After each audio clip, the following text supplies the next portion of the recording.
You know, I've got no medical conditions that I know about. For the most part, I've been feeling normal. I mean, other than this, I still can't believe it wasn't a heart attack. I've never had one before, but everything that I've heard, about them, like on TV, you know what I mean? You hear like the tingling, right? The shaking. I couldn't catch my breath. Like, yeah, I'm sure of it. This was a heart attack. I mean, the doctor said it wasn't, so I mean, whatever. I guess they know what they're talking about. But that feeling, like I was sure it was the end. One moment, I'm just standing there talking to my buddy John, and then the next, bang. Thankfully, there was a couch right there. I thought I was gonna pass out. My friend was like, "Hey, buddy, hey, man, are you gonna die?" which didn't help much. But I mean, he convinced me to go to the hospital. I mean, he was gonna drive me, but after he looked in my eyes, he called 911. I don't get it. We weren't even doing anything strenuous. We were just hanging out, watching the game, catching up. John, he's a good friend, and we do this pretty regularly. I remember we were about to order some pizzas, and I was just looking through my phone, and then my body seized up like it was, I don't know, like it was finding itself. My chest, my ribs were clenching, tightening, and then I kind of really started to freak out, and my vision, which was weird, was shrinking. You know that when they say about that whole tunnel vision thing, that it's real. And I don't know, I was pretty sure I was gonna die right then and there. 100%.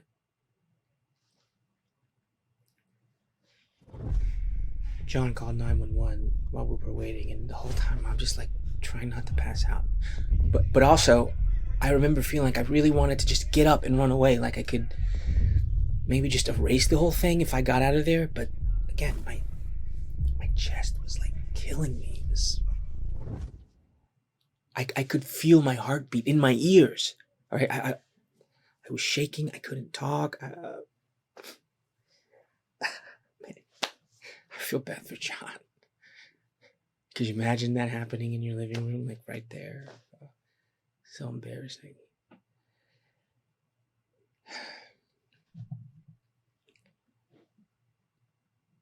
This is the fourth time it's happened like that, but this last one, by far, was the worst. I mean, the other three were related, definitely. The first happened while I was getting dressed for a meeting. Yeah. The other two, while I was driving, I totally freaked out. I had to pull over. I had to wait for it to pass. They're really terrifying. And look, I'm not going to stop driving altogether, but, I am taking local streets. Just in case. But for the most part, they just seem to come out of nowhere. I don't really see a pattern. Not really. The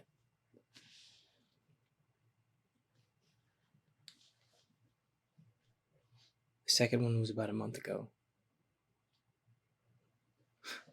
I had to pull over and wait for it to pass. I started to think about the time that I went to the hospital, and I just prayed that this didn't start spiraling out of control.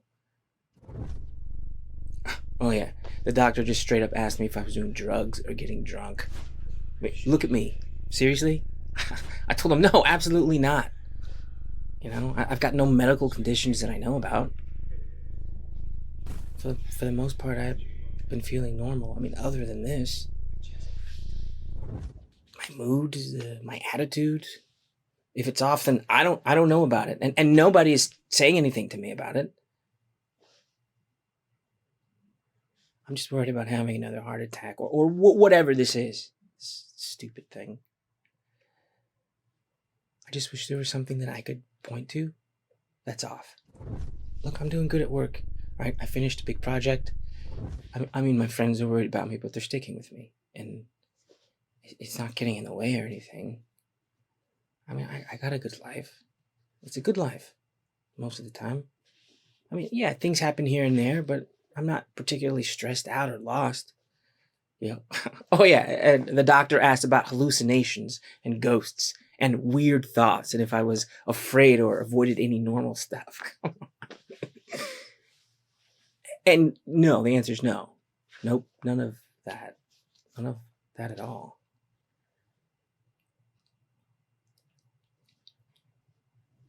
I've been through some tough things.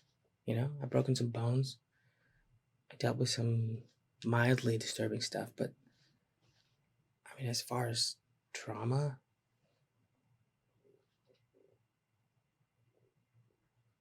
this episode is the worst thing I've had. I mean, I think about it all the time. It's like it's like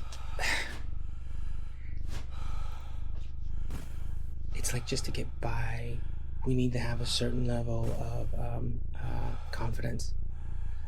I'm not necessarily in yourself, but like, you know, in your body. Like, I have to know that when my brain says, lift my right hand over my head, my body knows how to do it. But, you know, when something like this happens, it's out of the blue for no real reason. It's like a betrayal. And if it happened then, it could happen again.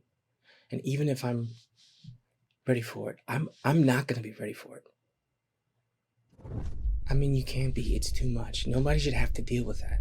And sometimes when I think about it, when I consider the fact that it's gonna happen again, that it's inevitable,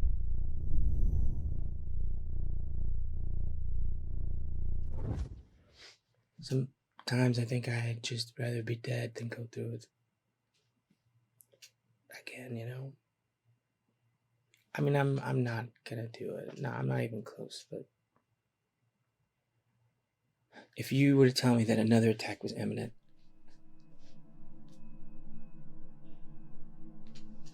I don't know. I'd maybe have something to think about. Seriously.